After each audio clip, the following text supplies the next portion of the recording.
وہی تو ہے جس نے تم کو پہلے مٹی سے پیدا کیا، پھر نطفہ بنا کر، پھر لوتھڑا بنا کر، پھر تم کو بچہ بنا کر نکالتا ہے، پھر تم اپنی جوانی کو پہنچتے ہو، پھر بوڑھے ہو جاتے ہو، اور کوئی تم میں سے پہلے ہی مر جاتا ہے، اور آخر تم موت کے وقت مقرر تک پہنچ جاتے ہو، اور تاکہ تم سمجھو۔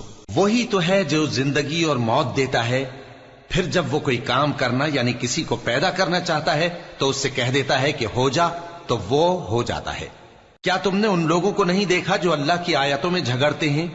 یہ کہاں سے پھیرے جاتی ہیں؟ جن لوگوں نے ہماری کتاب کو اور جو کچھ ہم نے پیغمبروں کو دے کر بھیجا اس کو جھٹلایا، وہ عنقریب معلوم کر لیں گے جبکہ ان کی گردنوں میں طوق اور زنجیریں ہوں گی، وہ گھسیٹے جائیں گے یعنی کھولتے ہوئے پانی میں، پھر آگ میں جھونک دیے جائیں گے۔ پھر ان سے کہا جائے گا کہ وہ کہاں ہیں جن کو تم اللہ کے شریک بناتے تھے؟